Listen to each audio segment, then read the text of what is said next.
What's up, Red Squad? Welcome back to the channel. It's your boy Dominic Rich. I'm here to talk about the Watford versus Manchester City fixture, which was played yesterday in my time. But I was so tired yesterday, I didn't get a chance to make the video. So I said, you know what?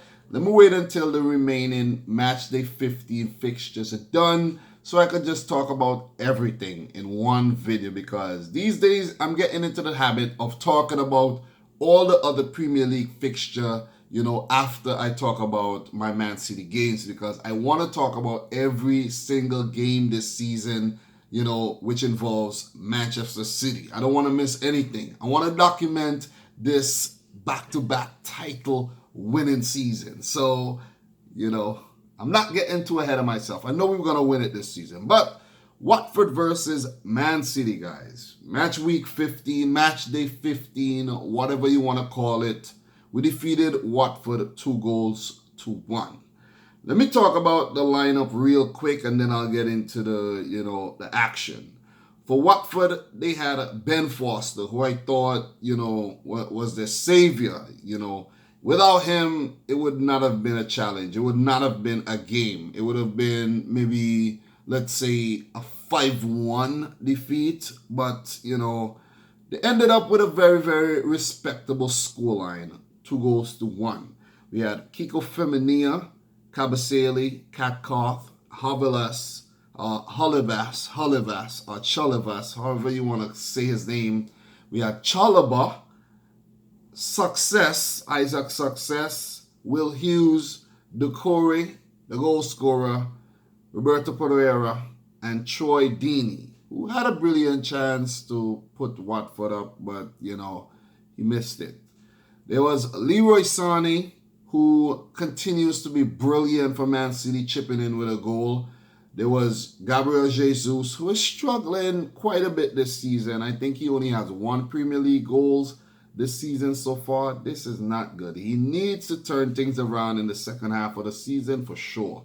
There was Riyad Mahrez, man, who I think is, without a doubt, the player of the match with 1 goal and 1 assist, man. This man has just fitted into this Man City team seamlessly. Like, he was just tailor-made for this team. He's just awesome. He's just awesome, man. He's even playing better than he did when he was at Leicester City. Maybe not that title-winning season, but I think he has matured a lot, There was David Silva, ever reliable Silva, Fernandinho as well, Bernardo Silva, Fabian Delph, who was okay in the, I think he made a give away the ball in the late that, led to a goal, the Watford goal. Vincent Kompany, who I think, his best years has passed him. John Stones, who continues to improve. And Kyle Walker, always working hard on the right-hand side there. Edison Mahrez, brilliant in goal once again. Well, the stats for this game. Let's talk about the stats real quick. 2-1, Man City. First goal scored by Leroy Sané, beautifully set up by Riyad Mahrez in the 40th minute, put it in with his chest. And Riyad Mahrez scoring the second goal, set up by Gabriel Jesus, banging it in with his right foot. But before that, Man City had a lot of chances to score.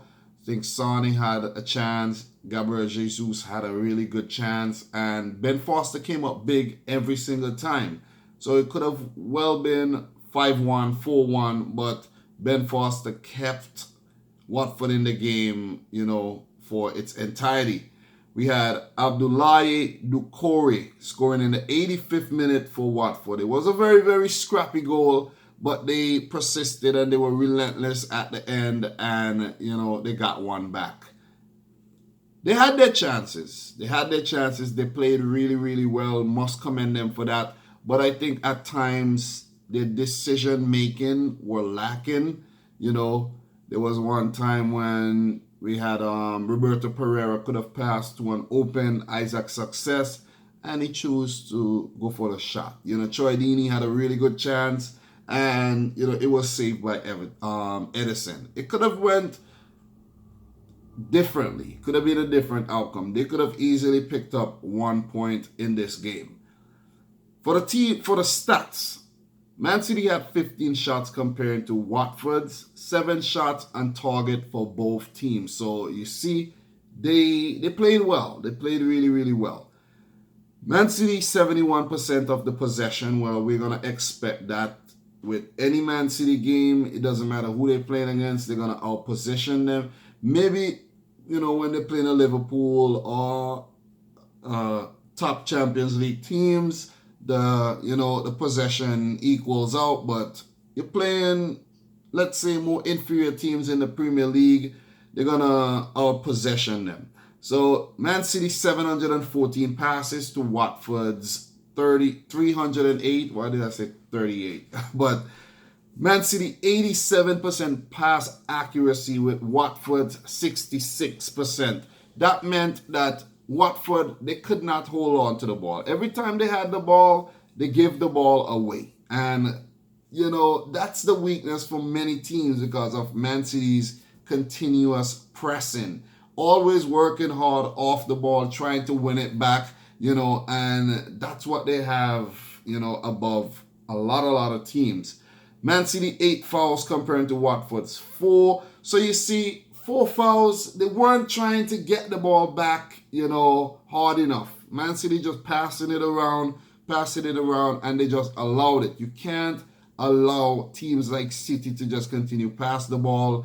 They're going to just link up plays until it ends up in the back of the net. So the stats are not lying. They're not lying at all. Man City 6 offs, 1 yellow card comparing to Watford's none, 6 offsides comparing to Watford's 4, 11 corners comparing to Watford's 3. You have to create more chances to give yourself, a better chance of scoring. It's whoever scores the most goals wins the game in the end. It's just simple maths. So Pep Guardiola must be delighted once again. The team is still unbeaten after 15 games. 13 wins, 2 draws, 41 points on top of the league table. For Watford, Garcia, he has had an okay season so far with Watford. I think they recently extended his contract, which is something very, very strange. Watford, I think they said, has had 10 managers across the last 7 seasons or so. So they change managers a lot. They have 6 wins, 2 draws, 7 losses in 15, 20 points, 11th in the table. So the job is halfway done so far for the season in terms of Watford. They may get up to 50 points, but, half the job done. 40 points to avoid relegation. Basically, Watford are a team I did predict to get relegated. Started off really, really well, I think, with 4 wins in a row, but they have fell off with only 2 wins in their last 11 games. So, not good. It's not a good stat. They need to turn things around very, very fast. But City, I think, got a scare. They got a scare in this game. It was not the most comfortable of endings. And you could see from the substitutions that were made. We had for City, Otamendi, Laporte, and Gundogan coming on. These are all defensive substitutions. Think about it. Usually, City would bring on 3 attackers, but this time it was 3 defensive moves with Kompany, David Silva, and Gabriel Jesus coming off.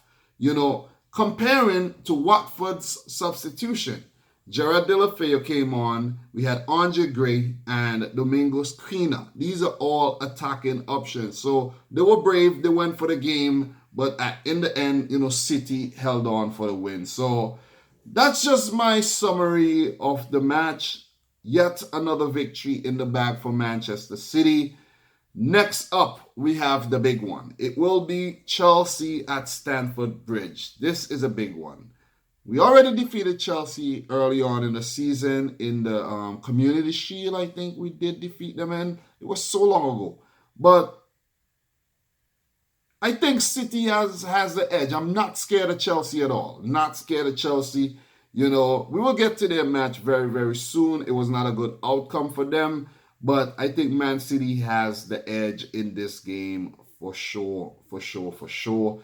And for this match, I'm gonna predict another win. I can recall last year the first time we played Chelsea, it was a Kevin De Bruyne banger which separated the two teams, and he's not there for the game because he's currently injured. But I think we could, we could beat Chelsea.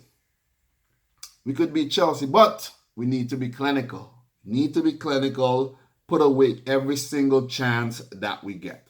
So for Watford, they will play Everton. It will be next Monday, and they will play Everton on the road, and then they have Cardiff, they have West Ham, and then they will play Chelsea, Newcastle, Bournemouth, and next year they play Woking in the FA Cup third round. So the only really, really difficult fixture I can see them having there is the Chelsea fixture, but all the other games are manageable for them. I'm not saying they're going to win, but it's manageable fixtures for Watford.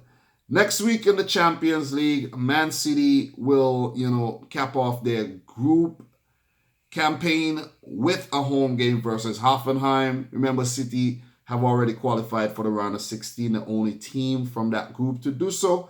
And I'm hoping that, we will finish things off clinically and defeat Hoffenheim. We have Everton next, then Leicester City, then Crystal Palace, then we play Leicester again. Well, the Leicester City game, the first one was the League Cup quarterfinals, and then we play Southampton. There's a lot of kind fixtures coming up before we face Liverpool, the first game of the new year. A match I'm really, really looking forward to. A second fixture versus Liverpool. Remember, the first one ended 0-0. But I think we're going to have a result next time around. So, guys, what I want to do right now, I want to just talk about the remaining 9 Premier League fixtures, which are played on match day 15. Bournemouth defeated Huddersfield 2-0. We had Callum Wilson scoring again in the 5th minute, and Ryan Fraser putting them 2-0 up in the 22nd. Terence Congolo bag one back for Huddersfield. The game ended 2-1. With this win, Bournemouth are 7th, 23 points, and we have Huddersfield in 17th with 10 points. So not bad outside the relegation zone, but 10 points. And they need points badly. Remember last season, they almost got relegated. So they need to get their act together, or they could be staring down the barrel of relegation once again. So they don't want that. David Wagner, he needs to up the tempo. West Ham 3, Cardiff City 1. This game, I saw a bit of this game, a little piece of highlights. And the game all turned when Cardiff got a penalty and they missed the penalty. But I can't remember who took the penalty. But I remember one player was asking for the ball, like, give me the ball, taking the responsibility. But the striker, it might have been the striker, decided that, nah, I'm taking the ball. And he stepped up and he got his penalty saved by Fabianski. So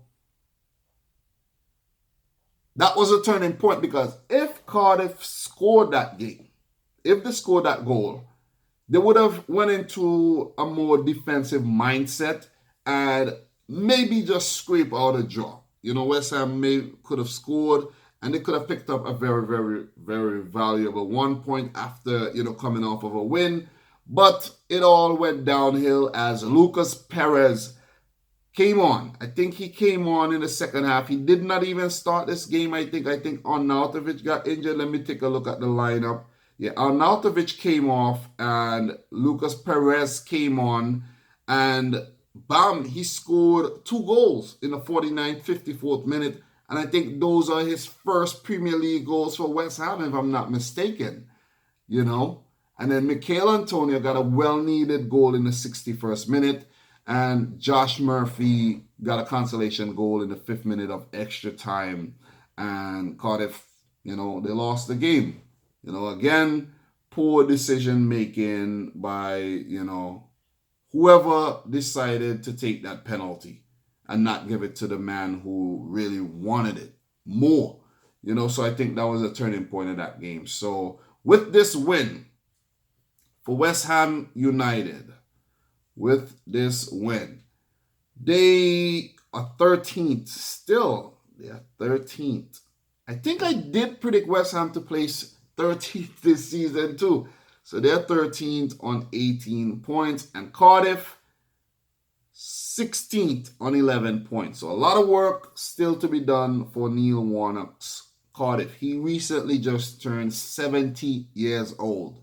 Brighton 3, Crystal Palace 1. And Brighton, even going down to 10 men, they still went on to score, so many goals. So Glenn Murray scored a penalty in the 24th minute.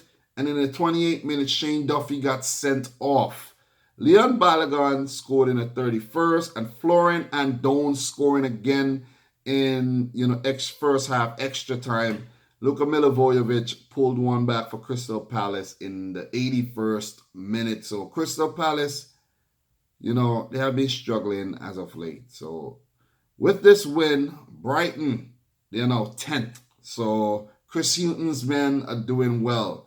21 points, job almost done. You hear these managers of these lower teams talk about just wanting to survive. Their main job is to survive first. Once they survive, job done. Anything else is a bonus. So for Crystal Palace, they're currently 15th, 12 points. So Roy Hodgson and his boys need to get things together. Only 3 wins so far this season, and they need to pull themselves together, and or else they're gonna be struggling at the end of the season, trying to fight off relegation. The next game, we have Fulham 1, Leicester City 1. Claudio Ranieri, welcoming his old team, Leicester, who he won the title with in the 2015-16 season, welcoming them to Fulham. So we had Abubakar Kamara scoring in the 42nd minute. That was a really good goal by him. I think that's his first Premier League goal. So congrats to Kamara. And he's a really good player, He's a hustling, bustling player, very, very strong on the ball, and he deserves it. He's a very hard worker. Leicester City's future, James Maddison, scored in the 74th minute to bag 1 point for the Foxes.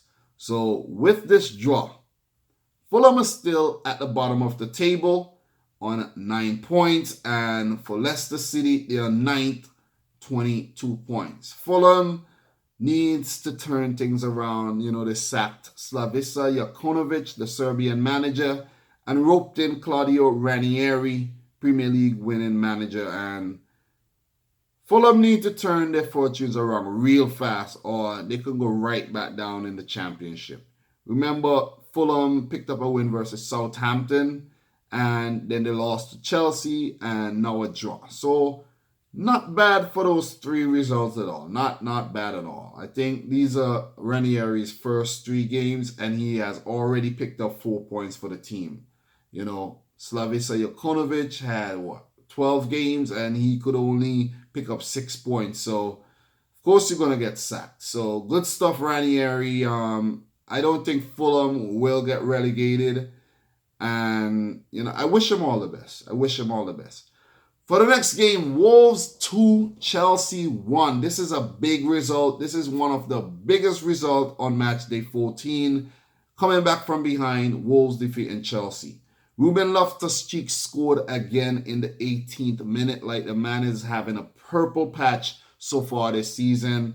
And for Wolves, they came back into the game. Raúl Jiménez scoring in the 59th minute. And Diego Jota in the 63rd. Diego Jota's goal was like a tap-in, Like, come on, Chelsea, you're lapsing big time. Sorry's men are getting figured out, guys. They are getting figured the frick out. I didn't want to curse there. It's unnecessary. But with this win, Wolves are now 12th, 19 points. Chelsea are 4th, 31 points. Still good, but they have now lost twice. Twice after being one of the 3 unbeaten teams in the league this season. And now there's only 2 unbeaten teams, with those teams being Liverpool and Manchester City, who are beginning to pull away from the bunch. So the next game, we're going to segue nicely into the Burnley 1, Liverpool 3. And this was a come from behind victory by Liverpool. I was telling 2 Liverpool fans at work today that, listen, y'all not going to win the game with this starting 11, They had to depend on the bench. We had Jack Hawk scoring in the 54th minute, putting Burnley ahead, and they needed a result in this game, a win or a draw. But James Milner scored in the 62nd minute, and then Roberto Firmino, coming off the bench, scored in the 69th minute. Let me find out if Shaqiri started the game, but he scored first minute of extra time to give Liverpool a convincing 3-1 win in the end. We had Sturridge and Origi starting this game. Origi getting rewarded for that goal he scored, versus Everton in the Merseyside derby. I actually watched that game, but I didn't talk about the matches. I didn't feel the need to make any video on that. They had Henderson, Keita, Milner, Moreno, Matip, Gomez, who I think picked up an injury, so get better soon, Gomez. I don't know if it's a long-term injury, but, I wish him all the best. We had Firmino, Salah, Trent Alexander-Arnold coming off the bench. So Klopp is tinkering with his 11, rotating things around, because it's going to get hectic. It's going to be hectic in December. So another big 3 points for Jurgen Klopp's men, and they are now second, 39 points. 2 points behind Man City. We have that 2-point cushion, but I think I was saying to myself, if we slip up, anytime we slip up, they're going to pass us. A draw, and they're going to level with us. We can't afford to slip up anytime. And I'm so looking forward for that game versus Liverpool, because I think it's a very, very crucial fixture this season. I would love to see a title race, but sooner or later, if Liverpool slips up, they will really, really regret it, because City will begin to pull away. Everton 1, Newcastle 1. I think this is a better result for Newcastle than it is for Everton, because, Rafa Benitez, he just want to continue picking up points. Solomon Rondon scoring in the 19th minute, and then Richarlison in the 38th. Richarlison has been a revelation at Everton, playing up top. He was previously a winger for Watford, and I think this is a really good player who is going to play at the top. I mean, for a top team. Someone is going to pick him up. It would be lovely if Man City pick him up. That would be crazy. I do approve of a player like Richarlison, playing at Man City. So, are you listening, Man City scouts? He will be expensive, but I think he is worth every penny. So, Everton had a 77% possession in this. So, it seems as if Newcastle scored and just shut up shop. But with this draw, Newcastle are 14th on 13 points, and Everton, they're 6th, 23 points. So Everton doing really, really well this season under Marco Silva. Remember, Marco Silva got fired from Watford after the Everton job. Everton was offering him the job last season, and he got distracted, lost the plot after he started really, really well with Everton, with Watford, and then he got fired. He was the one who brought Richarlison into Watford, and then he bought him after he went to Everton. So I think it's a really, really good move for the young Brazilian who recently started playing for the Brazilian international team. Last two fixtures, Man United 2, Arsenal 2. This was a hell of a game. I saw this match. It was really, really good. You know, it had its moments, then it kind of petered off, and then, you know, the game was good again. We had Mustafi scoring first for Arsenal in the 26th minute. It was a free goal. Mustafi headed the ball down on the turf. It bounced up the hair. I don't know how that happened, but it went over he touched it, it went over his head, and Ander Herrera was unable to clear it off the line, and goal line technology had to come into play, and it was 1-0, but Anthony Martial equalized for Man United like bam. And in the second half, Marcos Rojo scored an own goal in the 68th minute. It was Lacazette, Aubameyang, Marcos Rojo, who actually caused the mistake for, you know, the goal and ended up putting it in the back of his own net. Arsenal went 2-1 up again, but 1 minute later, Jesse Lingard, the man who's, you know, people are from St. Vincent and the Grenadines, I must mention that because that's where I'm from, he scored a well-needed goal in the 69th minute. I think that was his first goal for Man United in the Premier League this season, and it might be in all competitions for United this season. He has been playing well for England, but he hasn't been getting the goals for United. The game ended just so in a 2-2 draw. It was a really, really feisty game. A few players picked up injuries, had to go off, and there was, you know, I think there was a lot of yellow cards in this one. Yeah, there was actually 6 yellow cards, 10 fouls by Arsenal, 13 by Man United, and I think they said Arsenal haven't won at Old Trafford in a very, very long time. I think it's a very, very long time. So they were on course to pick up a win, but United fought back. You know, Pogba started on the bench. Lukaku, I don't even think Lukaku took part in this game. He may have came off the bench. Let me see. No. Yes, he did come off the bench along with Pogba and Fellaini. Mkhitaryan, Lacazette, Lichtsteiner were the substitutes for Arsenal. Unai Emery and his boys continue to impress this season. This is now 20 games unbeaten in all competitions. This is awesome. This is not the Arsenal we have been, following for the last couple of years under Arsene Wenger. So with this draw, Arsenal are 5th, 31 points. Man United 8th, 23 points. That is crazy that Man United are closer to the bottom half of the table than they are to the Champions League places. It's crazy. It's crazy,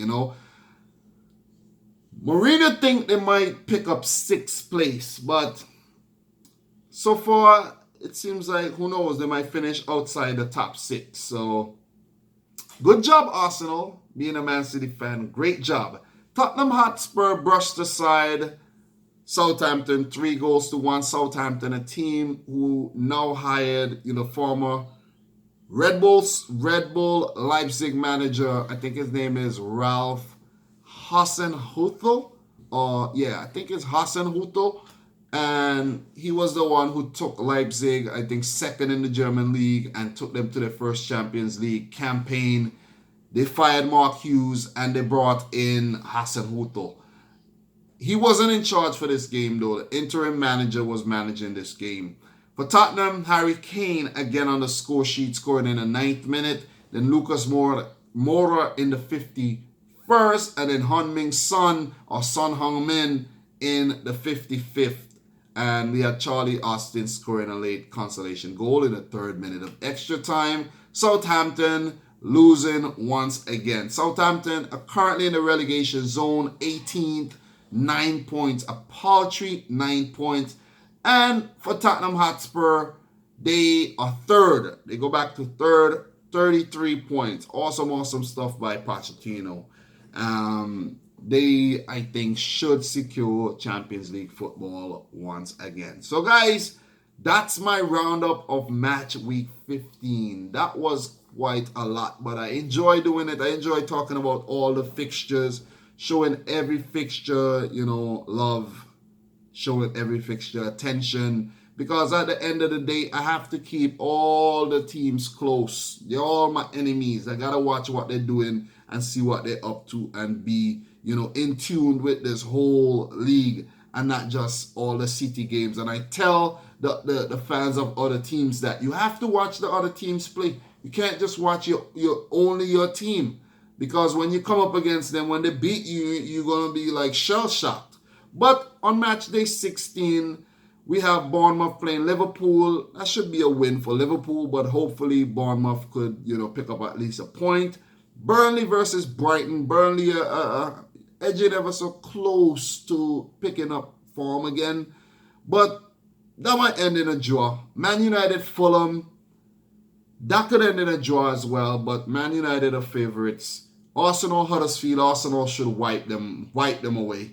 Cardiff, Southampton. I'm going to say a draw or a win for Southampton under their new manager. West Ham, Crystal Palace. That should be a win for West Ham. I think I did get some water. I left it over there. Chelsea, Man City. Man City should win this game. Chelsea, I think they are kind of falling off a bit. Leicester, Tottenham. This would be a good game. This should be a good game. But I'm going to go for an exciting, high-scoring draw in this one. Newcastle versus Wolves. I'm going to say a Wolves victory.